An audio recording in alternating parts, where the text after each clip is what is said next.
നമസ്കാരം. സഹകാരി റൈസ് പ്രസ്സിലേക്ക് ഏവർക്കും സ്വാഗതം. CSEB എക്സാമിന് തയ്യാറെടുക്കുന്ന ഉദ്യോഗാർത്ഥികൾക്ക് വേണ്ടിയിട്ടുള്ള ജനറൽ നോളജ് ക്ലാസ്സുകളിലേക്ക് ഏവർക്കും സ്വാഗതം. ഇന്നത്തെ ക്ലാസ്സിൽ നമ്മൾ ചർച്ച ചെയ്യാൻ പോകുന്നത് വളരെ പ്രധാനപ്പെട്ട ഒരു ടോപ്പിക്കാണ് ഇന്ത്യൻ കോൺസ്റ്റിറ്റ്യൂഷൻ. നമ്മുടെ ഇന്ത്യയുടെ ഭരണഘടനയുമായി ബന്ധപ്പെട്ട് നമ്മൾ ഏത് പരീക്ഷയ്ക്ക് തയ്യാറെടുത്താലും വളരെ പ്രധാനപ്പെട്ട ഒരു ടോപ്പിക്കായിട്ട് എല്ലാ എക്സാംസിനും നമ്മൾ കൊടുത്തിട്ടുള്ള ടോപ്പിക്കാണ് ഇന്ത്യയുടെ ഭരണഘടന എന്ന് പറയുന്നത്. അപ്പോൾ ആ ഒരു മേഖലയിൽ നിന്ന് ഉറപ്പായിട്ടും നമ്മൾ പഠിച്ചിരിക്കേണ്ട ഒരുപാട് ഫാക്റ്റുകളുണ്ട്. നമ്മൾ സ്ഥിരം ചെയ്യുന്നത് പോലെ നമ്മുടെ പ്രീവിയസ് ഇയർ ക്വസ്റ്റ്യൻസുമായി റിലേറ്റ് ചെയ്തിട്ടാണ് നമ്മൾ ക്ലാസ്സുകൾ പോകുന്നത്. അപ്പോൾ എങ്ങനെ നമ്മൾ പഠിച്ചാലും ഭരണഘടനയുടെ ഏകദേശം കുറേ കാര്യങ്ങൾ നമ്മൾ പഠിച്ചേ പറ്റൂ. ഉറപ്പായിട്ട് നമുക്ക് മാർക്കുകൾ കിട്ടും. അങ്ങോട്ടും തിരിഞ്ഞു പോകാൻ സാധ്യതയുള്ള ഒരുപാട് ക്വസ്റ്റ്യൻസൊക്കെ ഉള്ളൊരു മേഖലയാണ്. എന്നാൽ താല്പര്യത്തോടു കൂടി ഇരുന്ന് പഠിച്ചു കഴിഞ്ഞാൽ വളരെ ഇൻട്രസ്റ്റിംഗ് ആയിട്ട് നമുക്ക് പഠിക്കാനും പറ്റുന്നൊരു മേഖലയാണ്. ശരി, അപ്പോൾ നമുക്ക് നേരെ ക്ലാസ്സുകളിലേക്ക് പോകാം. അപ്പോൾ നിങ്ങൾ എൻ്റെ കൂടെ പിടിച്ചോണം, നല്ല ആത്മാർത്ഥമായിട്ട് സ്ട്രോങ് ആയിട്ട് വന്നോ. നമുക്ക് നേരെ എന്ത് നോക്കാം? പ്രീവിയസ് ഇയർ ക്വസ്റ്റ്യൻസ് നോക്കാം. ക്വസ്റ്റ്യൻ നോക്കുക. ഫസ്റ്റ് ക്വസ്റ്റ്യൻ ഇതാണ്: on which date does the beating retreat ceremony make the conclusion of republic day celebration takes place in Delhi? Question മനസ്സിലായോ? ഓൺ വിച്ച് ഡേറ്റ്, ഏത് ഡേറ്റിനാണ് ബീറ്റിംഗ് റിട്രീറ്റ് സെറിമണി നടക്കുന്നത്? എന്താണ് beating retreat ceremony എന്ന് പറഞ്ഞാൽ? Making the conclusion of republic day celebration takes place in Delhi. ഡൽഹിയിൽ നടക്കുന്ന republic day സെലിബ്രേഷൻ്റെ conclusion, സമാപന പരിപാടിയാണ് ഈ ബീറ്റിംഗ് റിട്രീറ്റ് സെറിമണി എന്ന് പറയുന്നത്. അത് നടക്കുന്ന ഡേറ്റാണ് ചോദിച്ചിട്ടുള്ളത്. ജനുവരി 26 ഉണ്ട്, ജനുവരി 29 ഉണ്ട്, ജനുവരി 31 ഉണ്ട്, ഫെബ്രുവരി 1 ഉണ്ട്. പറഞ്ഞിടാം ഉത്തരം. എളുപ്പം പറയാം. റിപ്പബ്ലിക് ഡേയുടെ കൺക്ലൂഷൻ. അപ്പോൾ റിപ്പബ്ലിക് ഡേ എന്നാണെന്ന് നമുക്കറിയാം. എന്നാണ്? ജനുവരി 26. അപ്പം നമ്മളെല്ലാവരും ഓപ്ഷൻ എ പറയൂ. പറഞ്ഞാൽ തെറ്റും. ഉത്തരം ഓപ്ഷൻ ബി, ജനുവരി 29 ആണ്. റിപ്പബ്ലിക് ഡേയുടെ സമാപന പരിപാടിയാണ്. റിപ്പബ്ലിക് ഡേ ആഘോഷങ്ങൾ നടക്കുന്നതിൻ്റെ സമാപനം. റിപ്പബ്ലിക് ഡേ 26 തുടങ്ങി ജനുവരി 29 അതിൻ്റെ സമാപന പരിപാടികൾ ഡൽഹിയിൽ നടക്കുമ്പോൾ നടക്കുന്ന ഒരു പരിപാടിയാണ് ബീറ്റിംഗ് റിട്രീറ്റ് സെറിമണി. അപ്പോൾ നടക്കുന്നത് ജനുവരി 29. അപ്പം മറക്കരുത്, ബീറ്റിംഗ് റിട്രീറ്റ് സെറിമണി നടക്കുന്നത് ജനുവരി 29. സെറ്റാണേ? ശരി. അപ്പോൾ ഡേറ്റ് മറക്കരുത്, ജനുവരി 29. അടുത്ത ക്വസ്റ്റ്യൻ നോക്കിക്കോ. Which is the only date mentioned in the preamble to the constitution of India? Indian കോൺസ്റ്റിറ്റ്യൂഷൻ്റെ പ്രിയാമ്പിളിൽ ഉൾപ്പെടുത്തിയിട്ടുള്ള, ആമുഖത്തിൽ ഉൾപ്പെടുത്തിയിട്ടുള്ള ഒരേ ഒരു ഡേറ്റ് ഏത് എന്നാണ് ചോദിച്ചിരിക്കുന്നത്. Which is the only date mentioned in the preamble to the Indian constitution. അപ്പോൾ ഈ ഒരു ക്ലാസ്സിനകത്ത് നമ്മൾ കൂടുതൽ കുറേ ഡേറ്റുകൾ പഠിക്കും, കുറേ ഡേറ്റുകളും വർഷങ്ങളും ഒക്കെ പഠിക്കും. അപ്പോൾ അതൊന്നും തിരിഞ്ഞു പോകരുത്. കറക്റ്റ് ഫോക്കസ്ഡായിട്ട് ക്ലാസ്സിലിരിക്കുക. അപ്പോൾ ഇതിൻ്റെ ഉത്തരം ഒന്ന് പറഞ്ഞു നോക്കിക്കേ. 1950 ജനുവരി 26 ആണോ? 1949 നവംബർ 26 ആണോ? 1947 ഓഗസ്റ്റ് 15 ആണോ? 1930 ജനുവരി 26 ആണോ? ഏത് ഡേറ്റാണ് ഭരണഘടനയുടെ പ്രിയാമ്പിളിൽ മെൻഷൻ ചെയ്തിട്ടുള്ള ഡേറ്റ് എന്ന് പറയുന്നത്? ABCD ഒന്ന് പറഞ്ഞേ, ഉത്തരങ്ങൾ പറഞ്ഞേ. ഏത് ഡേറ്റാ? എസ്, ഓപ്ഷൻ ബി ആണ്. 1949 നവംബർ 26 ആണ് എന്തെന്ന് പറയുന്നത് ഭരണഘടനയുടെ ആമുഖത്തിൽ മെൻഷൻ ചെയ്തിട്ടുള്ള ഒരേ ഒരു തീയതി എന്ന് പറയുന്നത് 1949 നവംബർ 26. ശരി, അടുത്ത ചോദ്യം. അപ്പോൾ who is the first president of constituent assembly? ഭരണഘടനാ നിർമ്മാണ സമിതിയുടെ ആദ്യ പ്രസിഡന്റ് ആരായിരുന്നു? നമ്മൾ ഓൾറെഡി ക്വസ്റ്റ്യൻ കണ്ടതാണ്. ആരായിരുന്നേ? പറഞ്ഞിടേ. എസ്, ആരാണ്? ഡോക്ടർ രാജേന്ദ്ര പ്രസാദ്. ആദ്യമായിട്ട് ഇലക്റ്റഡ് ചെയ്ത പ്രസിഡന്റ് ആരാണ്? ഡോക്ടർ രാജേന്ദ്ര പ്രസാദ് ആണ്. ഓക്കെ അല്ലേ? First president of constituent assembly. ആദ്യമായിട്ട് പ്രസിഡന്റ് ആകുന്ന വ്യക്തിയാണ് രാജേന്ദ്ര പ്രസാദ്. അത് പറയുന്ന സമയത്ത് നിങ്ങൾ ഈ ഓപ്ഷൻ ഡി സച്ചിദാനന്ദ സിൻഹ എന്ന് പറയുന്ന ആളുടെ പേര് ഓർമ്മിച്ച് വെച്ചേക്കുക. നമ്മുടെ ക്ലാസ്സിനകത്തേക്ക് പോകുമ്പോൾ അദ്ദേഹത്തെ പറ്റി ഞാൻ പറയാം. ചെറിയൊരു ഫാക്റ്റ് അവിടെ കിടപ്പുണ്ട്. തൽക്കാലം നിങ്ങൾ പഠിച്ചു വയ്ക്കുക. കോൺസ്റ്റിറ്റ്യൂന്റ് അസംബ്ലിയുടെ ആദ്യ പ്രസിഡന്റ് ആര് തന്നെയാണ്? രാജേന്ദ്ര പ്രസാദ് തന്നെയാണ്. ഓക്കെ ആണേ? അടുത്തത്, The Committee on the Functions of the Constituent Assembly was headed by? Constituent അസംബ്ലിയുടെ ഫംഗ്ഷൻസിന് വേണ്ടി ഉണ്ടാക്കിയ കമ്മിറ്റിയെ ഹെഡ് ചെയ്തത് ആര്? അതിന് നേതൃത്വം കൊടുത്തത് ആര്? കോൺസ്റ്റിറ്റ്യൂന്റ് അസംബ്ലിക്ക് നേതൃത്വം കൊടുത്ത വ്യക്തിയല്ല ചോദിച്ചിരിക്കുന്നത്. കോൺസ്റ്റിറ്റ്യൂന്റ് അസംബ്ലിയുടെ ഫംഗ്ഷൻസിന് മേൽനോട്ടം എടുക്കാൻ വേണ്ടി ഉണ്ടാക്കിയ കമ്മിറ്റിയെ ഹെഡ് ചെയ്ത വ്യക്തി ആര്? Option A JB Kripalani, B KM Munshi, B Pattabhi Sitaramayya, D G V Mavalankar. ഇതിൽ ആരാണ് committee on the functions of constituent assembly was headed by? കോൺസ്റ്റിറ്റ്യൂന്റ് അസംബ്ലിയുടെ ഫംഗ്ഷൻസിന് വേണ്ടി ഉണ്ടാക്കിയ കമ്മിറ്റിയെ ഹെഡ് ചെയ്ത വ്യക്തി ആരാണ്? ആരാണ്? ആരാണ്? പറയടേ. ഓപ്ഷൻ എ ആണോ, ബി ആണോ, സി ആണോ, ഡി ആണോ? ഓപ്ഷൻ ഡി ആണ്. ജി വി മാവുലങ്കാർ ആണ് committee on the functions of constituent assembly head ചെയ്തത്. ഓക്കെ ആണേ. ഇതാ. എന്നാൽ അടുത്ത ക്വസ്റ്റ്യൻ നോക്കിക്കോ. The foreign leader who attend the first republic day parade at Delhi. ഡൽഹിയിൽ നടന്ന ആദ്യ റിപ്പബ്ലിക് ദിന പരേഡിൽ പങ്കെടുത്ത ഫോറിൻ ലീഡർ ആരാണെന്നാണ് ചോദിച്ചിരിക്കുന്നത്. President Nasser of Egypt. ഈജിപ്തിലെ പ്രസിഡന്റ് ആയിരുന്ന നാസർ ആണോ? President Sukarno on Indonesia. Indonesian president ആയിരുന്ന സുകാർണോയാണോ? മാർഷൽ ടിറ്റോ ഓഫ് യുഗോസ്ലോവാക്യയിലെ മാർഷൽ ടിറ്റോയാണോ? President Roosevelt of U S എയിലെ റൂസ്വെൽറ്റ് ആണോ? ഇവരിൽ ആരാണ് ഇന്ത്യയുടെ ആദ്യത്തെ റിപ്പബ്ലിക് ദിന പരേഡിന്റെ അതിഥിയായിരുന്നത്? The foreign leader who attend the first republic day parade at Delhi. ഡൽഹിയിൽ നടന്ന ആദ്യ റിപ്പബ്ലിക് ദിന പരേഡിൽ അതിഥിയായിരുന്ന വ്യക്തി ഓപ്ഷൻ എ ആണോ, ബി ആണോ, സി ആണോ, ഡി ആണോ? പറ. A B C D. പറ. യെസ്, ഓപ്ഷൻ ബി തന്നെയാണ്. President Sukarno of Indonesian president ആയിരുന്ന സുകാർണോയാണ് ആദ്യ റിപ്പബ്ലിക് ദിന പരേഡിൽ എന്ത് ചെയ്തത്? പങ്കെടുത്ത വ്യക്തി എന്ന് പറയുന്നത്. ഓക്കെ. അടുത്ത ചോദ്യം. The republic is governed in terms of the constitution which was adopted by the Constituent Assembly on. അതായത് the republic is governed, റിപ്പബ്ലിക്കാണ് എന്ത് ചെയ്യുന്നത്? ഭരണം നടത്തുന്നത് ഇൻ ടേംസ് ഓഫ് കോൺസ്റ്റിറ്റ്യൂഷൻ. അതായത് കോൺസ്റ്റിറ്റ്യൂഷനിൽ പറയുന്നത് പ്രകാരം നമ്മുടെ രാജ്യത്ത് ഭരണം നടത്തുന്നത് ആരാണ്? റിപ്പബ്ലിക്കാണ് നമ്മുടെ രാജ്യത്ത് ഭരണം നടത്തുന്നത്. Which was adopted by the constituent assembly. ഈ പറയുന്ന തീരുമാനം കോൺസ്റ്റിറ്റ്യൂന്റ് അസംബ്ലി അഡോപ്റ്റ് ചെയ്തതെന്നാണ്. കുറച്ചും കൂടി ക്ലിയർ ആയിട്ട് പറഞ്ഞു കഴിഞ്ഞാൽ കോൺസ്റ്റിറ്റ്യൂഷൻ എന്നാണ് കോൺസ്റ്റിറ്റ്യൂന്റ് അസംബ്ലി അഡോപ്റ്റ് ചെയ്തത് എന്നാണ് ആ ചോദ്യം. The republic is governed in times of constitution. അതായത് ഭരണഘടന പ്രകാരം റിപ്പബ്ലിക്കാണ് നമ്മുടെ രാജ്യത്ത് ഭരണം നടത്തുന്നത് എന്ന് പറയുന്ന ആശയം കോൺസ്റ്റിറ്റ്യൂന്റ് അസംബ്ലി അഡോപ്റ്റ് ചെയ്തത് എന്നാണ് ചോദിച്ചിരിക്കുന്നത്.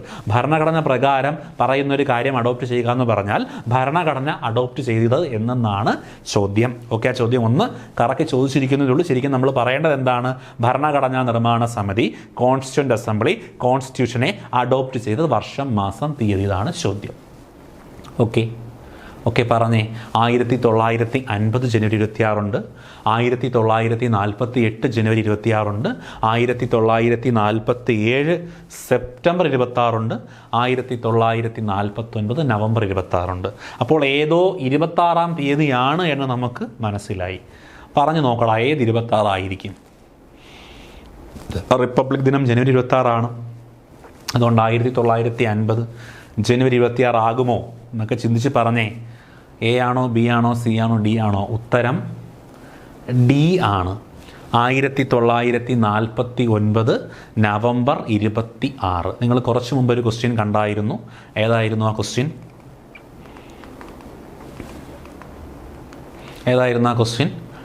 നമ്മുടെ ഭരണഘടനയുടെ പ്രയാമ്പിളിൽ പറഞ്ഞിട്ടുള്ള ഡേറ്റ് ഏതായിരുന്നു? ആ ഡേറ്റ് 1949 നവംബർ 26 അല്ലേ? ആ ഡേറ്റ് തന്നെയാണ് നമ്മൾ ഇപ്പോഴും കണ്ടത്. എന്തെന്ന് നോക്കിക്കേ. 1949 നവംബർ 26. അപ്പോൾ ഇന്ത്യൻ ഭരണഘടനാ നിർമ്മാണ സമിതി ഭരണഘടനയെ അംഗീകരിച്ച ഡേറ്റാണ് നമ്മുടെ പ്രയാമ്പിൾ മെൻഷൻ ചെയ്തിട്ടുള്ള ആ ഒരു ഡേറ്റ് എന്ന് പറയുന്നത് 1949 നവംബർ 26. ഓക്കെ അല്ലേ? ഇനി ഇന്ത്യയിൽ താഴെ പറയുന്നവയിൽ പരമാധികാരമുള്ളത് ഏതിനാണ്? പരമമായിട്ടുള്ളത് ഏതാണ്? ഇന്ത്യയിൽ താഴെ പറയുന്നവയിൽ പരമമായിട്ടുള്ളത് ഏതാണ്? അതായത് എല്ലാ കാലവും നിലനിൽക്കുന്നത് ഏതാണ്? പ്രസിഡന്റ് ആണോ, പാർലമെന്റ് ആണോ, സുപ്രീം കോടതിയാണോ, ഭരണഘടനയാണോ? ഇന്ത്യയിൽ താഴെ പറയുന്നവയിൽ പരമമായിട്ടുള്ളത് ഏതെന്നാണ് ചോദിച്ചിരിക്കുന്നത്. ഏതാണ്? പ്രസിഡന്റ് ആണോ, പാർലമെന്റ് ആണോ, സുപ്രീം കോടതിയാണോ, ഭരണഘടനയാണോ? ഏതാണ്? എല്ലാവർക്കും പറയാം. ഇന്ത്യയിൽ പരമമായിട്ടുള്ളത് ഇന്ത്യയുടെ ഭരണഘടനയാണ്. എന്തായിട്ടുള്ളത്? പരമമായിട്ടുള്ളത്. ഓക്കെ അല്ലേ? അപ്പോൾ കോൺസ്റ്റിറ്റ്യൂഷൻ എന്ന് പറയുന്ന മേഖലയിൽ നിന്ന് നിങ്ങൾ കണ്ട പ്രീവിയസ് ഇയർ ക്വസ്റ്റ്യൻസ് നിങ്ങൾ കണ്ടു. അപ്പോൾ എങ്ങനെയാണ് നമ്മുടെ ഭരണഘടന ഇന്ന് നമ്മൾ കാണുന്ന രീതിയിലേക്കായി വന്നത്, അതിൻ്റെ പിന്നിൽ പ്രവർത്തിച്ച വ്യക്തികൾ ആരൊക്കെയാണ്, അതിനുവേണ്ടി നമ്മളിവിടെ എന്തൊക്കെ കാര്യങ്ങൾ ഉണ്ടാക്കിയിട്ടുണ്ട്, അതിൻ്റെയൊക്കെ പ്രവർത്തനങ്ങൾ എങ്ങനെയാണ് തുടങ്ങിയ കാര്യങ്ങളാണ് ഈ ഒരു ക്ലാസ്സിൽ നമ്മൾ ചർച്ച ചെയ്യാൻ പോകുന്നത്. വളരെ വളരെ വലിയൊരു ടോപ്പിക്കാണ്. നമുക്ക് എത്ര വേണോ കാട് കയറി പറഞ്ഞു പോകാൻ പറ്റുന്ന അത്രത്തോളം ഡീപ്പായിട്ടുള്ള ടോപ്പിക്കാണ് നമ്മുടെ കോൺസ്റ്റിറ്റ്യൂഷൻ എന്ന് പറയുന്നത്. നമ്മൾ നമ്മുടെ CSEB എക്സാം മുന്നിൽ കണ്ടുകൊണ്ട് അതിന് വേണ്ടിയിട്ടുള്ള കാര്യങ്ങൾ മാത്രമേ ക്ലാസ്സിൽ എന്ത് ചെയ്യുന്നുള്ളൂ, ചർച്ച ചെയ്തു പോകുന്നുള്ളൂ. ഓക്കെ ആണേ ശരി. ഇതാ നോക്കിക്കോ, ക്ലാസ്സിലേക്ക് പോവുക. ഇന്ത്യൻ ഭരണഘടന, ഇന്ത്യയുടെ കോൺസ്റ്റിറ്റ്യൂഷൻ. ഭരണഘടന എന്ന് പറയുന്ന ആശയം ഉദയം ചെയ്തത് എവിടെ നിന്നാണെന്ന് ചോദിച്ചാൽ അമേരിക്കയിലാണ് ആദ്യമായിട്ട് ഒരു ഭരണഘടന എന്ന് പറയുന്ന ഒരു കൺസെപ്റ്റ് ആദ്യമായി ഉണ്ടായി വരുന്ന രാജ്യം അമേരിക്കയാണ്. അപ്പോൾ ഭരണഘടന എന്ന ആശയം ഉണ്ടായി വന്നത് എവിടെ നിന്നെന്ന് ചോദിച്ചാൽ പറയുക അത് അമേരിക്കയിൽ നിന്ന് ആണ് എന്നാണ് അതിൻ്റെ ഉത്തരം. ലോകത്തിലെ ഏറ്റവും വലിയ ജനാധിപത്യ രാജ്യം ഏതാണ് എന്ന് ചോദിച്ചാൽ ഉത്തരം നമുക്ക് നിസ്സംശയം പറയാം, നമ്മുടെ ഇന്ത്യയാണ് ലോകത്തിലെ ഏറ്റവും വലിയ ജനാധിപത്യ രാജ്യം എന്ന് പറയുന്നത്. എങ്കിൽ ലോകത്തിലെ ഏറ്റവും വലിയ ലിഖിത ഭരണഘടനയുള്ള രാജ്യവും ഏത് തന്നെയാണ്? നമ്മുടെ ഇന്ത്യ തന്നെയാണ്. അപ്പോൾ 2 പോയിന്റുകൾ. ലോകത്തിലെ ഏറ്റവും വലിയ ജനാധിപത്യ രാജ്യവും ഇന്ത്യയാണ്. ലോകത്തിലെ ഏറ്റവും വലിയ ലിഖിത ഭരണഘടന, അതായത് എഴുതപ്പെട്ട ഭരണഘടനയുള്ള രാജ്യവും ഇന്ത്യയാണ്. അത് ലിഖിത ഭരണഘടന എന്നും അലിഖിത ഭരണഘടന എന്നും ഭരണഘടനയെ 2ആയി തിരിച്ചിട്ടുണ്ട്. എഴുതപ്പെട്ട ഭരണഘടനയും എഴുതപ്പെടാത്ത ഭരണഘടനയും. ഏറ്റവും വലിയ ജനാധിപത്യ രാജ്യമായ നമ്മുടെ സ്വന്തം രാജ്യമായ നമ്മുടെ ഇന്ത്യയിലെ നിലനിൽക്കുന്നത് ലിഖിത ഭരണഘടനയാണ്. അതും ലോകത്തിലെ ഏറ്റവും വലിയ ലിഖിത ഭരണഘടനയും നമ്മുടെ ഇന്ത്യൻ ഭരണഘടന തന്നെയാണ്. എന്നാൽ ലോകത്തിലെ ഏറ്റവും ചെറുതും പഴക്കമേറിയതുമായ ലിഖിത ഭരണഘടന അത് അമേരിക്കയുടേതാണ്. ലോകത്തിലെ ഏറ്റവും ചെറുതും ഏറ്റവും പഴക്കമുള്ളതുമായി ഭരണഘടന എന്ന് പറയുന്ന ആശയം ഉണ്ടായത് തന്നെ അമേരിക്കയിലാണ്. അപ്പം അത്രത്തോളം പഴക്കം അമേരിക്കൻ ഭരണഘടനയ്ക്കുണ്ട്. അപ്പോൾ ലോകത്തിലെ ഏറ്റവും ചെറുതും പഴക്കമേറിയതുമായ ലിഖിത ഭരണഘടന, അമേരിക്കൻ ഭരണഘടനയും ലിഖിത ഭരണഘടന തന്നെയാണ്, ഇന്ത്യൻ ഭരണഘടനയും ലിഖിത ഭരണഘടന തന്നെയാണ്. അതുള്ളത് ഇവർക്കാണ്, അമേരിക്കയ്ക്കാണ്. ഓക്കെ അല്ലേ, സെറ്റല്ലേ? അപ്പോൾ ഭരണഘടന എന്ന് പറയുന്ന ആശയം അമേരിക്കയാണ്. ലോകത്തിലെ ഏറ്റവും വലിയ ജനാധിപത്യ രാജ്യം ഇന്ത്യയാണ്. ലോകത്തിലെ ഏറ്റവും വലിയ ലിഖിത ഭരണഘടനയുള്ളത് ഇന്ത്യൻ ഭരണഘടനയ്ക്കാണ്. ഏറ്റവും ചെറുതും പഴതും അമേരിക്കൻ ഭരണഘടനയാണ്. സെറ്റല്ലേ? 4 പോയിന്റുകൾ ക്ലിയർ അല്ലേ? ഇതാ അടുത്ത പോയിന്റ് പിടിച്ചു.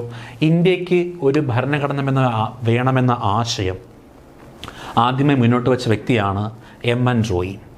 ഇന്ത്യക്ക് ഒരു ഭരണഘടന വേണമെന്ന ആശയം ആദ്യമായി മുന്നോട്ട് വെച്ച വ്യക്തിയുടെ പേര് MN റോയി എന്നാണ്.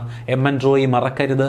ഇന്ത്യക്ക് ഒരു ഭരണഘടന വേണമെന്ന ആശയം ആദ്യമായി മുന്നോട്ട് വെച്ച വ്യക്തിയാണ് MN റോയി. എന്നാൽ ഇന്ത്യക്ക് ഒരു ഭരണഘടന വേണമെന്ന ആശയം ആദ്യമായി മുന്നോട്ട് വെച്ച രാഷ്ട്രീയ പാർട്ടി ചോദിച്ചാൽ പറയുക ഉത്തരം സ്വരാജ് പാർട്ടി എന്നാണ്. ഇന്ത്യക്ക് ഒരു ഭരണഘടന വേണമെന്ന ആശയം ആദ്യമായി മുന്നോട്ട് വെച്ചത് MN റോയിയാണ്. ഇന്ത്യക്ക് ഒരു ഭരണഘടന വേണമെന്ന ആശയം ആദ്യമായി മുന്നോട്ട് വെച്ച രാഷ്ട്രീയ പാർട്ടി അത് സ്വരാജ് പാർട്ടിയാണ്. ഭരണഘടനാ നിർമ്മാണ സഭ രൂപീകൃതമായത് എന്തിൻ്റെ അടിസ്ഥാനത്തിലാണെന്ന് ചോദിച്ചാൽ പറയുക ക്യാബിനറ്റ് മിഷൻ പ്ലാനിൻ്റെ അടിസ്ഥാനത്തിലാണ്. ക്യാബിനറ്റ് മിഷൻ ഇന്ത്യയിലേക്ക് വരുന്നു. അങ്ങനെ ക്യാബിനറ്റ് മിഷൻ കൊണ്ടുവരുന്ന ക്യാബിനറ്റ് മിഷൻ പ്ലാനിൻ്റെ അടിസ്ഥാനത്തിലാണ് ഭരണഘടന നിർമ്മാണ സഭ രൂപീകൃതമാകുന്നത്. നോക്കൂ, ഭരണഘടനയല്ല, ഭരണഘടന നിർമ്മാണ സഭ. ഇതാണ് നമ്മുടെ പ്രീവിയസ് ഇയർ ക്വസ്റ്റ്യനിൽ കണ്ട കോൺസ്റ്റിറ്റ്യൂവൻ്റ് അസംബ്ലി. അപ്പോൾ ഇന്ത്യക്ക് ഒരു ഭരണഘടന വേണമെന്ന ആശയം ആദ്യമായി MN റോയ് എന്ന് പറയുന്ന വ്യക്തി മുന്നോട്ട് വയ്ക്കുന്നു. സ്വരാജ് പാർട്ടിയും എന്ത് ചെയ്യുന്നു? ഇന്ത്യക്ക് ഒരു ഭരണഘടന വേണമെന്ന് അവകാശപ്പെടുന്നു, അല്ലെങ്കിൽ അങ്ങനെ ഒരു ആശയം മുന്നോട്ട് വയ്ക്കുന്നു. ഇതിനെ തുടർന്ന് ക്യാബിനറ്റ് മിഷൻ എന്ത് ചെയ്യുന്നു? ക്യാബിനറ്റ് മിഷൻ പ്ലാൻ എന്ന് പറയുന്ന ഒരു പ്ലാൻ കൊണ്ടുവരുന്നു.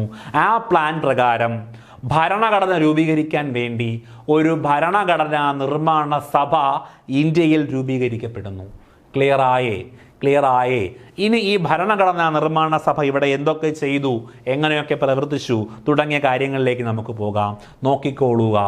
ക്യാബിനറ്റ് മിഷൻ പ്ലാൻ അനുസരിച്ച് ഭരണഘടനാ നിർമ്മാണ സഭയിലെ അംഗസംഖ്യ എത്രയായിരുന്നു എന്ന് ചോദിച്ചാൽ 389 പേരായിരുന്നു.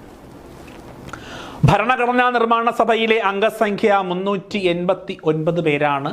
ഭരണഘടനാ നിർമ്മാണ സഭ രൂപം കൊണ്ട തീയതി 1946 ഡിസംബർ 4 ശ്രദ്ധിക്കുക, ഭരണഘടനയെക്കുറിച്ചല്ല, ഭരണഘടനാ നിർമ്മാണ സഭയെക്കുറിച്ചാണ് പറയുന്നത്. ഭരണഘടനയെക്കുറിച്ച് നമ്മൾ പറയും. അപ്പോൾ ഭരണഘടനയും ഭരണഘടനാ നിർമ്മാണ സഭയും തീയതികൾ അങ്ങോട്ടും ഇങ്ങോട്ടും മാറിപ്പോകരുത്. ഇപ്പോൾ നമ്മൾ പറയാൻ പോകുന്നത് ക്യാബിനറ്റ് മിഷന്റെ പ്ലാൻ പ്രകാരം 389 അംഗങ്ങളുള്ള ഭരണഘടനാ നിർമ്മാണ സഭ 1946 ഡിസംബർ 6 എന്ത് ചെയ്യപ്പെടുന്നു?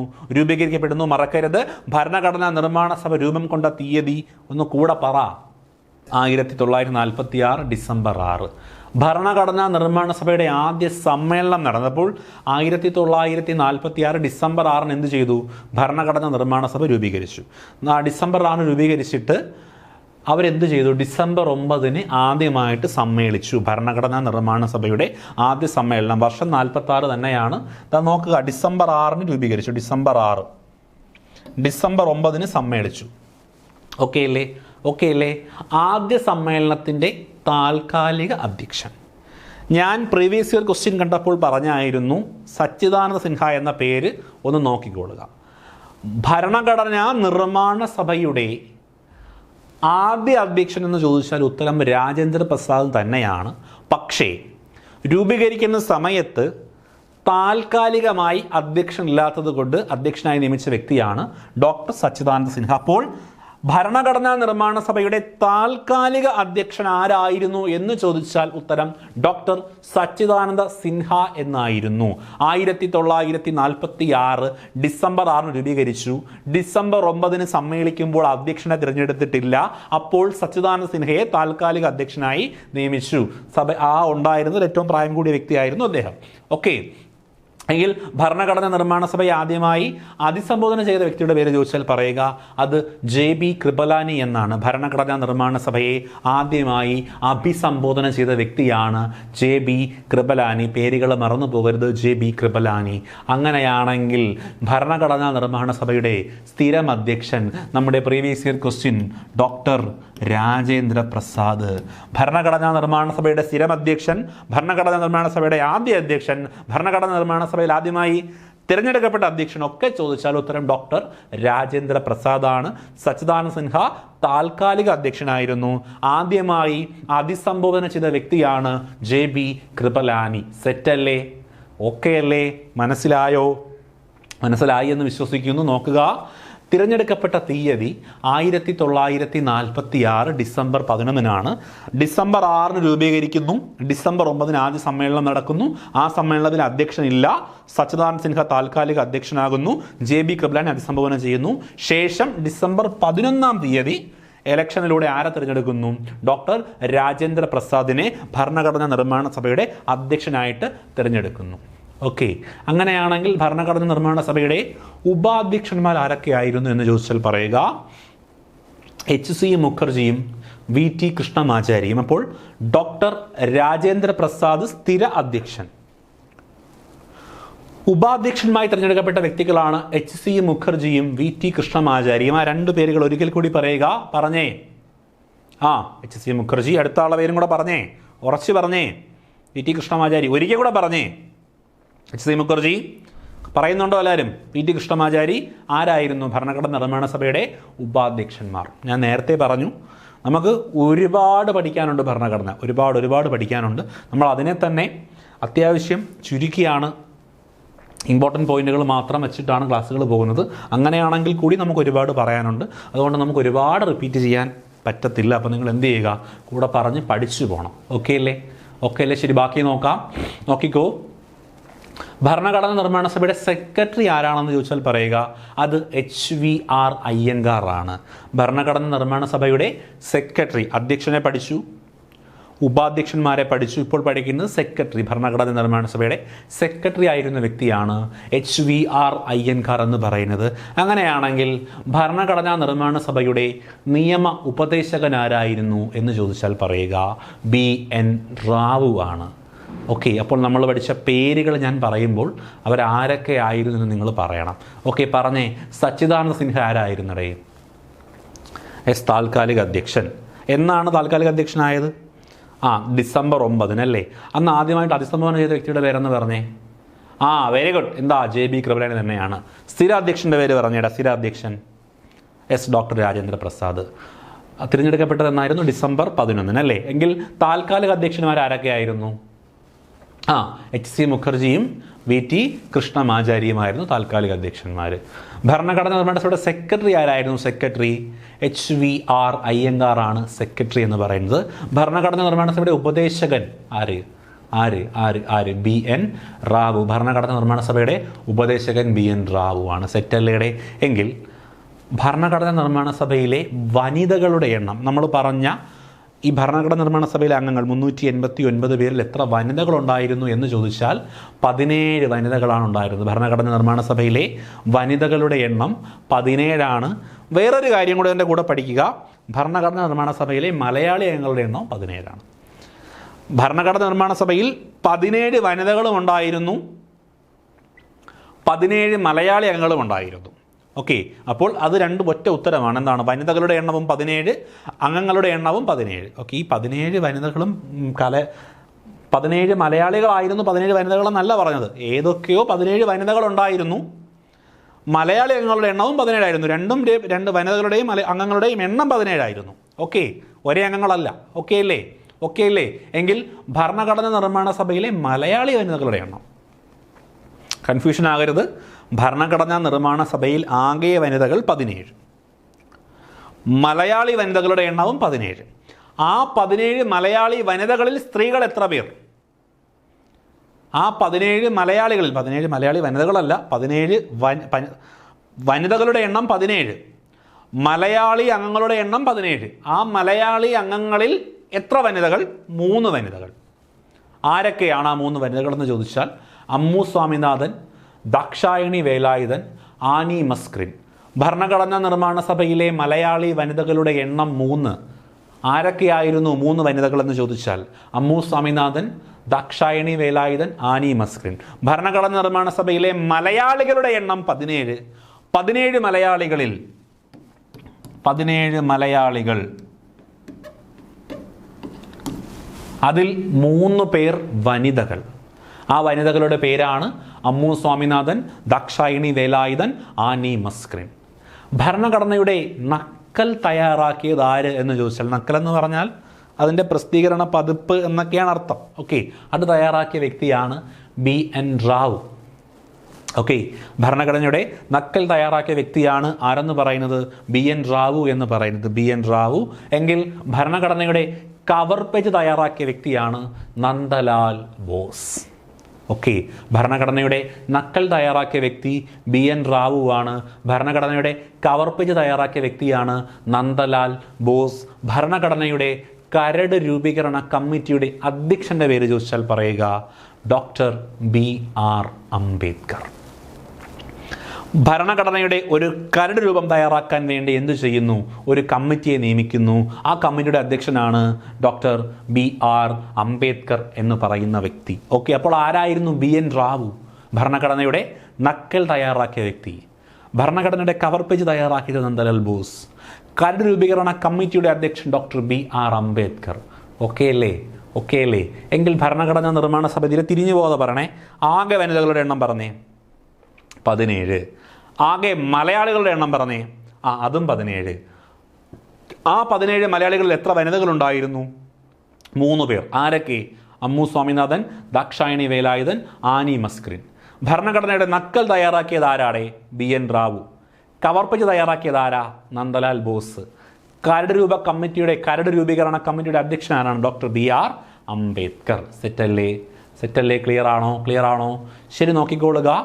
ഡ്രാഫ്റ്റിംഗ് കമ്മിറ്റിയിലെ അംഗങ്ങൾ, ഈ കരട് രൂപീകരണ കമ്മിറ്റിയാണ് ഡ്രാഫ്റ്റിംഗ് കമ്മിറ്റി എന്ന് പറയുന്നത്. ഈ ഡ്രാഫ്റ്റിംഗ് കമ്മിറ്റിയിലെ അംഗങ്ങൾ 7 പേരായിരുന്നു. 7 പേർ. ഭരണഘടന നിർമ്മിക്കുന്നതിന് വേണ്ടിയിട്ടുള്ള ഡ്രാഫ്റ്റിംഗ് കമ്മിറ്റിയിലെ അംഗങ്ങളുടെ എണ്ണം 7 പേരാണ്. ഈ നമ്മുടെ ഭരണഘടന തയ്യാറാക്കാനെടുത്ത സമയം ചോദിച്ചാൽ പറയുക 2 വർഷവും 11 മാസവും 18 ദിവസവും എടുത്തു ഇന്ത്യയുടെ ഭരണഘടന തയ്യാറാക്കാൻ. അപ്പോൾ 2 വർഷവും 11 മാസവും 18 ദിവസവുമാണ് നമ്മുടെ ഇന്ത്യൻ ഭരണഘടന തയ്യാറാക്കാൻ എടുത്ത സമയം എന്ന് പറയുന്നത്. ഒരു കാലത്തും മറക്കരുത്. 2 വർഷം 11 മാസം 18 ദിവസം. 2 വർഷം 11 മാസം 18 ദിവസം ഇന്ത്യൻ ഭരണഘടന തയ്യാറാക്കാൻ എടുത്ത സമയം. എങ്കിൽ ഇന്ത്യൻ ഭരണഘടന തയ്യാറാക്കാൻ ആകെ എത്ര രൂപ ചെലവ് വന്നു എന്ന് ചോദിച്ചാൽ പറയുക 64 ലക്ഷം രൂപയാണ് ഇന്ത്യൻ ഭരണഘടന രൂപീകരിക്കാൻ ചിലവായ തുക. ഇന്ത്യൻ ഭരണഘടന രൂപീകരിക്കാൻ ചിലവായ തുക 64 ലക്ഷമാണ്. ഓക്കെ, ഭരണഘടന തയ്യാറാക്കാൻ എടുത്ത സമയം 2 വർഷം 11 മാസം 18 ദിവസമാണ്. ഇന്ത്യൻ ഭരണഘടന രൂപീകരിക്കാൻ ചിലവായ തുക 64 ലക്ഷം രൂപയാണ്. അങ്ങനെയാണെങ്കിൽ അംബേദ്കർ ഭരണഘടനയുടെ പൂർണ്ണ രൂപം ആദ്യമായി ഭരണഘടനാ നിർമ്മാണ സമിതിയിൽ അവതരിപ്പിച്ചത് 1948 നവംബർ 4-നാണ്. മറക്കരുത്. ഭരണഘടനയുടെ കരട് രൂപം തയ്യാറാക്കാൻ വേണ്ടിയുള്ള കമ്മിറ്റിയുടെ ചെയർമാനായിരുന്നു BR അംബേദ്കർ. അങ്ങനെ കരട് രൂപമൊക്കെ തയ്യാറാക്കിയ ശേഷം കരട് രൂപമൊക്കെ മാധ്യമങ്ങളിൽ പ്രസിദ്ധീകരിക്കുന്നൊക്കെയുണ്ട്. അതിനൊക്കെ ശേഷം ഭരണഘടനയുടെ പൂർണ്ണമായ രൂപം ഈ ഭരണഘടനാ നിർമ്മാണ സമിതിയുടെ മുമ്പിൽ അവതരിപ്പിക്കുന്ന വ്യക്തി അംബേദ്കർ ആണ്, ഡോക്ടർ BR അംബേദ്കർ ആണ്. അദ്ദേഹം അത് ചെയ്തത് 1948 നവംബർ 4-നാണ്. മറക്കരുത്. 1948 നവംബർ 4-ന് അംബേദ്കർ എന്ത് ചെയ്യുന്നു?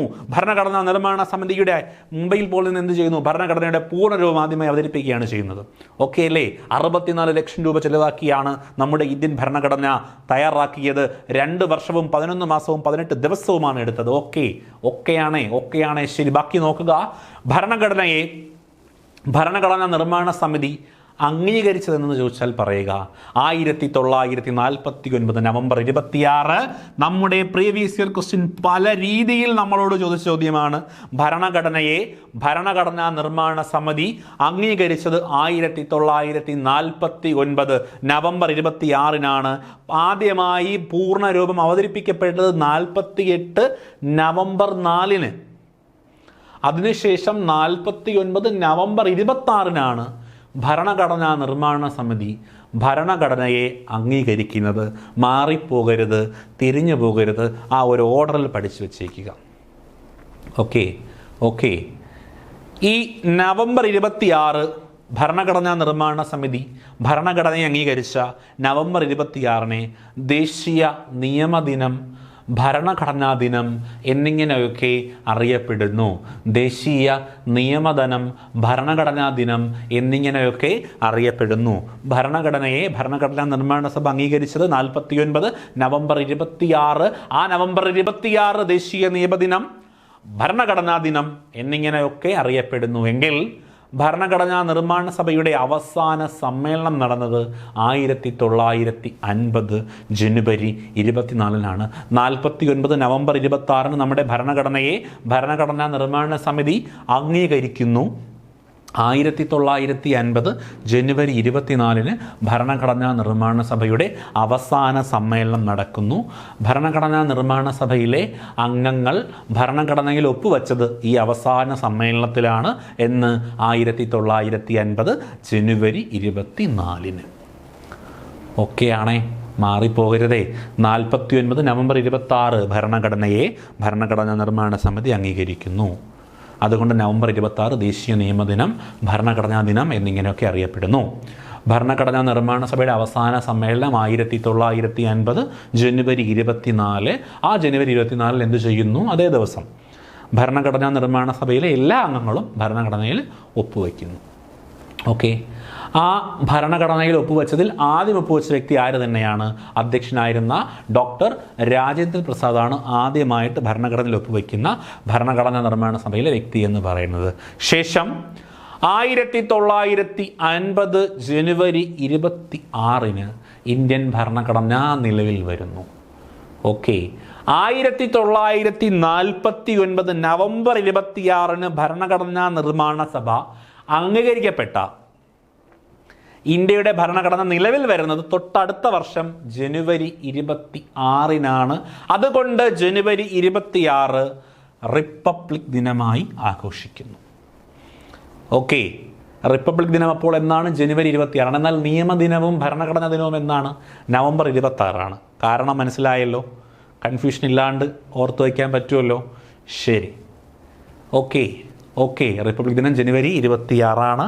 ഇന്ത്യൻ റിപ്പബ്ലിക് ദിനാഘോഷങ്ങളുടെ സമാപനം കുറിക്കുന്ന ബീറ്റിംഗ് റിട്രീറ്റ് ചടങ്ങ് എല്ലാ വർഷവും ജനുവരി 29-ന് ന്യൂഡൽഹിയിലെ വിജയ് ചൗക്കിലാണ് നടക്കുന്നത്. ഇതായിരുന്നു നമ്മുടെ മറ്റൊരു previous question. Beating retreat ceremony നടക്കുന്ന വർഷം നടക്കുന്ന ഡേറ്റ് എന്നാണ്? ജനുവരി 29. ജനുവരി 26 റിപ്പബ്ലിക് ദിനം ആഘോഷിക്കും.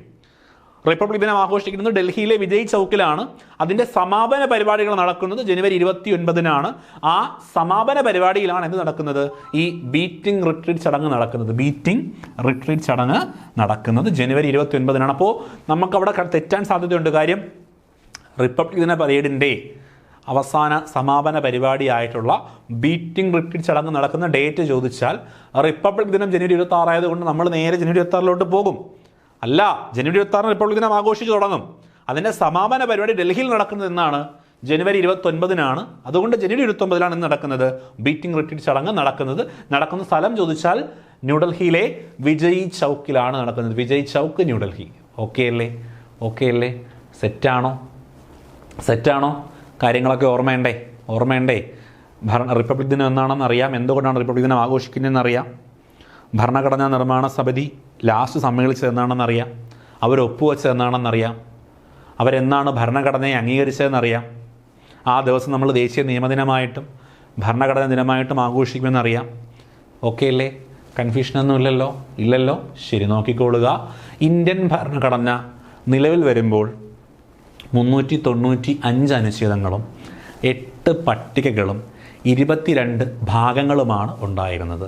ഇന്ത്യൻ ഭരണഘടന നിലവിൽ വരുമ്പോൾ നിലവിലുണ്ടായിരുന്ന അനുച്ഛേദങ്ങൾ 395, പട്ടികകൾ 8, ഭാഗങ്ങൾ 22.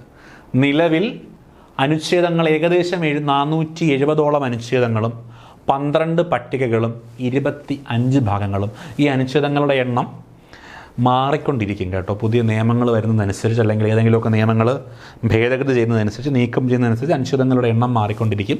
നിലവിൽ ഏകദേശം 470ഓളം അനുച്ഛേദങ്ങളും 12 പട്ടികകളും 25 ഭാഗങ്ങളുമാണ് ഭരണഘടനയിലുള്ളത്. ഓക്കെ, നിലവിൽ വരുന്ന സമയത്ത് 395 അനുച്ഛേദങ്ങൾ, 8 പട്ടികകൾ, 22 ഭാഗങ്ങൾ. നിലവിൽ 470ഓളം അനുച്ഛേദങ്ങൾ, 12 പട്ടികകൾ, 25 ഭാഗങ്ങൾ. ഓക്കെ അല്ലേ? എങ്കിൽ ഭരണഘടനാ നിർമ്മാണ സഭ ഇന്ത്യയുടെ രാഷ്ട്രപതിയായി രാജേന്ദ്ര പ്രസാദിനെ തിരഞ്ഞെടുക്കപ്പെട്ട വർഷം ചോദിച്ചാൽ പറയുക 1950 ജനുവരി 24-നാണ്. ഓക്കെ, അപ്പോൾ ഇന്ത്യയുടെ ആദ്യ രാഷ്ട്രപതി ഡോക്ടർ രാജേന്ദ്ര പ്രസാദാണ്. ഭരണഘടനാ നിർമ്മാണ സഭയുടെ സ്ഥിരം അധ്യക്ഷനായിരുന്ന ഡോക്ടർ രാജേന്ദ്ര പ്രസാദിനെ 1950 ജനുവരി 24-ന്, അതായത് അന്നാണ് ഭരണഘടനാ നിർമ്മാണ സമിതി അവസാനമായി സമ്മേളിച്ചത്. ആ അവസാന സമ്മേളനത്തിൽ ഭരണഘടനാ നിർമ്മാണ സഭ എന്ത് ചെയ്തു? ഇന്ത്യയുടെ രാഷ്ട്രപതിയായി രാജേന്ദ്ര പ്രസാദിനെ തന്നെ തിരഞ്ഞെടുത്തു. ഭരണഘടനാ നിർമ്മാണ സഭയുടെ അധ്യക്ഷനായിരുന്നു രാജേന്ദ്ര പ്രസാദിനെ എന്തായി തിരഞ്ഞെടുത്തു? രാഷ്ട്രപതിയായി തിരഞ്ഞെടുത്തു. ഓക്കെ, എന്നാണ് ദേശീയ പതാക അംഗീകരിച്ചതെന്ന് ചോദിച്ചാൽ പറയുക 1947 ജൂലൈ 22-നാണ് ഭരണഘടനാ നിർമ്മാണ സഭ ദേശീയ പതാകയെ അംഗീകരിക്കുന്നത്. ദേശീയ ഗാനത്തെ അംഗീകരിക്കുന്നത് അവസാന സമ്മേളനത്തിലാണ് 1950 ജനുവരി 24.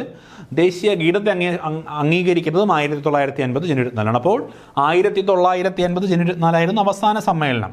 ദേശീയ ഗീതത്തെ അംഗീകരിക്കുന്നു, ദേശീയ ഗാനത്തെ അംഗീകരിക്കുന്നു, രാജേന്ദ്ര പ്രസാദിനെ പ്രസിഡന്റായി തിരഞ്ഞെടുക്കുന്നതൊക്കെ നടന്നത് 1950 ജനുവരി 24-നാണ്. ഓക്കെ, ദേശീയ പതാക അംഗീകരിക്കപ്പെട്ട വർഷം 1947 ജൂലൈ 22-നാണ്. കുറേ ഡേറ്റുകളായിട്ടുണ്ട്. ഡേറ്റുകളൊക്കെ ഞാൻ 2-3 വട്ടം ആവർത്തിച്ച് പറയുന്നുണ്ട്, 3-4 വട്ടം, ഒരുപാട് വട്ടം ആവർത്തിച്ച് പറയുന്നുണ്ട്. അപ്പോൾ അത് മനസ്സിലേക്ക് കയറി തറവായി പഠിച്ചു പോവുക, മറന്നു പോകരുത്. ഓക്കെ അല്ലേ? ശരി, നോക്കിക്കൊള്ളുക.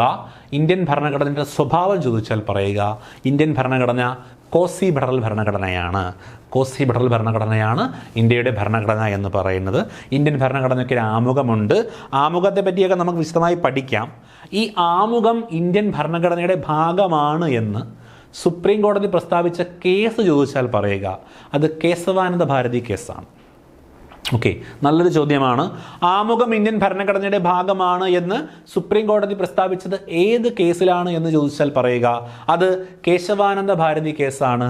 ഭരണഘടനയുടെ അടിസ്ഥാന ഘടന എന്ന ആശയം സുപ്രീം കോടതി കൊണ്ടുവന്ന കേസും ഏത് തന്നെയാണ്? കേശവാനന്ദ ഭാരതി കേസാണ്. ഭരണഘടനയുടെ അടിസ്ഥാന ഘടന എന്ന ആശയം സുപ്രീം കോടതി കൊണ്ടുവന്ന കേസ് കേശവാനന്ദ ഭാരതി കേസാണ്. ആ കേസിൽ തന്നെയാണ് ആമുഖം ഇന്ത്യൻ ഭരണഘടനയുടെ ഭാഗമാണ് എന്ന് സുപ്രീം കോടതി പ്രസ്താവിച്ചത്. ഓക്കെയാണേ? ശരി. അടുത്ത് നമ്മൾ പഠിക്കാൻ പോകുന്നത് ഈ ഭരണഘടനാ നിർമ്മാണ സമിതി രൂപീകരിച്ച് വെച്ചു എന്ന് നമ്മൾ പറഞ്ഞു. ഈ ഭരണഘടനാ നിർമ്മാണ സമിതിയിൽ ഓരോ കാര്യങ്ങൾ ചെയ്യുന്നതിന് വേണ്ടിയിട്ട് ഓരോ കമ്മിറ്റികളുണ്ടായിരുന്നു. ആ കമ്മിറ്റികളെ പറ്റി കൂടി നമുക്ക് എന്ത് ചെയ്യണം? പറഞ്ഞു പോകണം. ഓക്കെ അല്ലേ? നോക്കിക്കൊള്ളുക. ഭരണഘടനാ നിർമ്മാണ സമിതിയിലെ ആകെ കമ്മിറ്റികളുടെ എണ്ണം 22 ഈ 22-ൽ 8 മേജർ കമ്മിറ്റികളുണ്ടായിരുന്നത്. അപ്പോൾ ഭരണഘടനാ നിർമ്മാണ സമിതിയിൽ ആകെ 22 കമ്മിറ്റികളുണ്ടായിരുന്നു. ഈ 22 കമ്മിറ്റികളിൽ 8 മേജർ കമ്മിറ്റികളാണ് ഉണ്ടായിരുന്നത്. ഈ 8 മേജർ കമ്മിറ്റികളും അവയുടെ ചെയർമാൻമാരുമായിരുന്ന വ്യക്തികളെ നമുക്ക് പഠിക്കാനുണ്ട്. ഓക്കെ, അപ്പോൾ മേജർ കമ്മിറ്റികൾ ഏതൊക്കെയെന്ന് നോക്കാം. ആദ്യത്തെ കമ്മിറ്റി യൂണിയൻ പവേഴ്സ് കമ്മിറ്റിയാണ്. യൂണിയൻ പവേഴ്സ് കമ്മിറ്റിയുടെ ചെയർമാൻ ആരായിരുന്നു ചോദിച്ചു കഴിഞ്ഞാൽ ജവഹർലാൽ നെഹ്റു ആയിരുന്നു യൂണിയൻ പവേഴ്സ് കമ്മിറ്റിയുടെ ചെയർമാൻ എന്ന് പറയുന്നത്. അപ്പോൾ ജവഹർലാൽ നെഹ്റു നല്ല പവർഫുൾ ആയിട്ടൊരു പൊളിറ്റീഷ്യൻ ലീഡറിലായിരുന്നു. അപ്പോൾ അതുകൊണ്ട് അങ്ങനെ പഠിച്ചു വെച്ചിരിക്കുക. പവർ കമ്മിറ്റിയുടെ ചെയർമാൻ പവറുള്ള നെഹ്റു ആയിരുന്നു. ഓക്കെ, എങ്കിൽ യൂണിയൻ കോൺസ്റ്റിറ്റ്യൂഷൻ കമ്മിറ്റിയുടെ ചെയർമാൻമാർ തന്നെയായിരുന്നു, അതും ജവഹർലാൽ നെഹ്റു. നമ്മൾ 8 കമ്മിറ്റിയുടെ ചെയർമാൻമാരും പഠിക്കും. അപ്പോൾ യൂണിയൻ പവേഴ്സ് കമ്മിറ്റിയുടെ ചെയർമാനും യൂണിയൻ കോൺസ്റ്റിറ്റ്യൂഷൻ കമ്മിറ്റിയുടെ ചെയർമാനും ജവഹർലാൽ നെഹ്റു ആയിരുന്നു. പ്രൊവിഷ്യൻസ് കോൺസ്റ്റിറ്റ്യൂഷൻ കമ്മിറ്റിയുടെ ചെയർമാൻ ആരെന്ന് ചോദിച്ചു കഴിഞ്ഞാൽ അത് സർദാർ വല്ലഭായ് പട്ടേൽ ആയിരുന്നു. പ്രൊവിഷ്യൻസ് കോൺസ്റ്റിറ്റ്യൂഷൻ കമ്മിറ്റിയുടെ ചെയർമാൻ ചോദിച്ചാൽ സർദാർ വല്ലഭായ് പട്ടേൽ. യൂണിയൻ കോൺസ്റ്റിറ്റ്യൂഷൻ കമ്മിറ്റിയുടെ chairman Jawaharlal Nehru. Provisions constitution കമ്മിറ്റിയുടെ ചെയർമാൻ സർദാർ വല്ലഭായ് പട്ടേൽ. ഡ്രാഫ്റ്റിംഗ് കമ്മിറ്റിയുടെ ചെയർമാൻ നമ്മൾ പഠിച്ചു, BR അംബേദ്കർ. ഓൾറെഡി പഠിച്ചതാണ് BR അംബേദ്കർ. ഓക്കെ, 4 കമ്മിറ്റിയും ചെയർമാൻമാരും പഠിച്ചേ. ആദ്യത്തെ union powers committee, union constitution കമ്മിറ്റിയും ആര്? Jawaharlal Nehru. Provisions constitution committee ആര്? സർദാർ വല്ലഭായ് പട്ടേൽ. ഡ്രാഫ്റ്റിംഗ് കമ്മിറ്റിയുടെ ചെയർമാൻ ആരാണ്? BR അംബേദ്കർ ആണ്. അടുത്തത് നോക്കുക, advisory committee on fundamental rights, minority committee, tribal and exclude areas committee. ഇതിൻ്റെ ഒക്കെ ചെയർമാൻ ആരായിരുന്നു? സർദാർ വല്ലഭായ് പട്ടേൽ ആയിരുന്നു. ഓക്കെ, അപ്പോൾ Sardar Vallabhbhai Patel advisory committee on fundamental rights, മൗലിക അവകാശ committee, minority committee, tribal and excluded area കമ്മിറ്റിയുടെ ഒക്കെ ചെയർമാൻ ആയിരുന്ന വ്യക്തിയാണ് സർദാർ വല്ലഭായ് പട്ടേൽ. എങ്കിൽ സ്റ്റിയറിംഗ് കമ്മിറ്റിയുടെ ചെയർമാൻ ആരാണെന്ന് ചോദിച്ചാൽ പറയുക ഡോക്ടർ രാജേന്ദ്ര പ്രസാദ്. ഡോക്ടർ രാജേന്ദ്ര പ്രസാദ് തന്നെയായിരുന്നു ഭരണഘടനാ നിർമ്മാണ സമിതിയുടെ അധ്യക്ഷൻ. അദ്ദേഹം തന്നെയായിരുന്നു ഈ സ്റ്റിയറിംഗ് കമ്മിറ്റിയുടെയും ചെയർമാൻ. സ്റ്റിയറിംഗ് അല്ലേ, നമ്മളൊരു എന്തിനെങ്കിലുമൊക്കെ നമ്മളൊരു വാഹനത്തിനെയൊക്കെ നയിച്ചുകൊണ്ട് പോകുന്ന സ്റ്റിയറിംഗ് അല്ലേ. അപ്പോൾ ഈ ഭരണഘടനാ നിർമ്മാണ സമിതിയുടെ തലപ്പത്തിരുന്ന വ്യക്തി തന്നെയായിരുന്നു സ്റ്റിയറിംഗ് കമ്മിറ്റിയുടെയും ചെയർമാൻ. ഓക്കെ, എങ്കിൽ റൂൾസ് ഓഫ് പ്രൊസീജിയർ കമ്മിറ്റിയുടെ ചെയർമാൻ ആരായിരുന്നു ചോദിച്ചു കഴിഞ്ഞാൽ അതും ആര് തന്നെയാണ്? ഡോക്ടർ രാജേന്ദ്ര പ്രസാദ് തന്നെയായിരുന്നു. അപ്പോൾ സ്റ്റിയറിംഗ് കമ്മിറ്റിയുടെ ചെയർമാനും റൂൾസ് ഓഫ് പ്രൊസീജിയർ കമ്മിറ്റിയുടെ ചെയർമാനും ഡോക്ടർ രാജേന്ദ്ര പ്രസാദ് തന്നെയാണ്. എങ്കിൽ സ്റ്റേറ്റ് കമ്മിറ്റിയുടെ ചെയർമാൻ ആരായിരുന്നു ചോദിച്ചാൽ പറയുക അത് ജവഹർലാൽ നെഹ്റു ആയിരുന്നു. ഇതാണ് 8 മേജർ കമ്മിറ്റികൾ. ഒരിക്കൽ കൂടി പറയാം, union powers committee, union constitution committee ആരാണ് ചെയർമാൻ? നിങ്ങൾ പറ. ജവഹർലാൽ നെഹ്റു. പ്രൊവിഷ്യൻസ് കോൺസ്റ്റിറ്റ്യൂഷൻ കമ്മിറ്റിയുടെ ചെയർമാൻ ആരെന്ന് പറഞ്ഞേ? സർദാർ വല്ലഭായ് പട്ടേൽ. ഡ്രാഫ്റ്റിംഗ് കമ്മിറ്റിയുടെ ചെയർമാൻ ആരാണെന്ന് പറഞ്ഞേ? ഡ്രാഫ്റ്റിംഗ് കമ്മിറ്റി BR അംബേദ്കർ ആണ്. Advisory committee on fundamental rights, minorities, tribal and exclude area കമ്മിറ്റിയുടെ ചെയർമാൻ ആരാണ്? സർദാർ വല്ലഭായ് പട്ടേൽ. സ്റ്റിയറിംഗ് കമ്മിറ്റിയുടെ ചെയർമാൻ ആരായിരുന്നു? Steering committee doctor Rajendra Prasad ആണ് സ്റ്റിയറിംഗ് കമ്മിറ്റിയുടെ ചെയർമാൻ. റൂൾസ് ഓഫ് പ്രൊസീജിയർ കമ്മിറ്റിയുടെ ചെയർമാൻ ആരാണ്? ഡോക്ടർ രാജേന്ദ്ര പ്രസാദ്. സ്റ്റേറ്റ് കമ്മിറ്റിയുടെ ചെയർമാൻ ചോദിച്ചാൽ പറയുക ജവഹർലാൽ നെഹ്റു. ഇത്രയുമാണ് ഭരണഘടനാ നിർമ്മാണ സഭയുടെ 8 മേജർ കമ്മിറ്റികളും അവയുടെ ചെയർമാൻമാരെയും പേര്. മറക്കരുത്, ഇതിൽ നിന്നും പ്രീവിയസ് ക്വസ്റ്റ്യൻസ് നമുക്ക് ചോദിച്ചിട്ടുണ്ട്. ഓക്കെ അല്ലേ? ഓക്കെ അല്ലേ? അപ്പോൾ ഈ ഒരു മേഖലയിൽ നിന്ന് ഇത്രയും കാര്യങ്ങളാണ് നമുക്ക് പറയാനുള്ളത്. ഇതിൻ്റെ ബാക്കി കുറച്ച് പ്രീവിയസ് ക്വസ്റ്റ്യൻസും അവയുമായി ബന്ധപ്പെട്ട അടുത്തൊരു ടോപ്പിക്കുമായിട്ട് മറ്റൊരു ക്ലാസ്സിൽ നമുക്ക് വീണ്ടും കാണാം. അതുവരെ എല്ലാവർക്കും നന്ദി.